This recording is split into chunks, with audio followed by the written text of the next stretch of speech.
শাহানাজ কিচেনে আপনাদের ওয়েলকাম জানাই।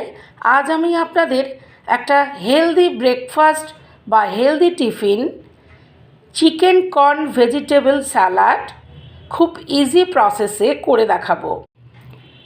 আশা করি এই রেসিপিটা আপনাদের খুবই ভালো লাগবে আর আপনারা অবশ্যই বাড়িতে ট্রাই করবেন।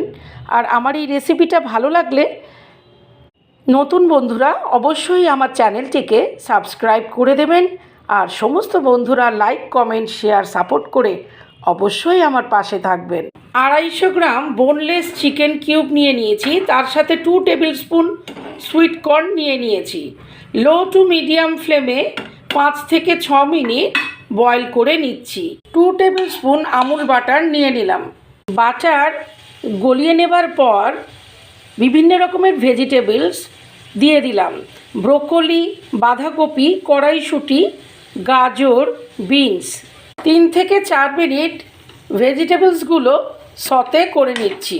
একটা বড় সাইজের কেটে রাখা টমেটো দিয়ে দিলাম। হাফ টিস্পুন নুন আর হাফ টিস্পুন গোলমরিচ গুঁড়ো দিয়ে দিলাম। 1.5 থেকে 2 মিনিট আবার সতে করে নিচ্ছি। বয়েল করা চিকেন আর বয়েল করা সুইট কর্ন দিয়ে দিলাম। চিকেন আর সুইট কর্ন সমস্ত ভেজিটেবল সহ 2 থেকে 2.5 মিনিট সতে করে নিচ্ছি। Chicken corn vegetable salad complete হয়ে গেছে। এবার গ্যাস ওভেন অফ করে দিলাম। স্যালাড সার্ভিং বোলে ঢেলে নিয়েছি। এবার 1 টেবিল স্পুন লেবুর রস ছড়িয়ে দিলাম। হাফ টিস্পুন চিলি ফ্লেক্স আর হাফ টিস্পুন অরিগেনো ছড়িয়ে দিচ্ছি।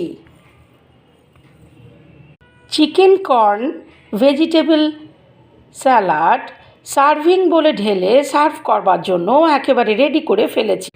চিকেন কর্ন ভেজিটেবল স্যালাড আপনারা বাচ্চাদের স্কুলে টিফিনে বা বড়দের অফিসেও দিতে পারেন। এছাড়া সকালে হেভি ব্রেকফাস্ট বা যে কোনো সময় টিফিন হিসেবেও দিতে পারেন।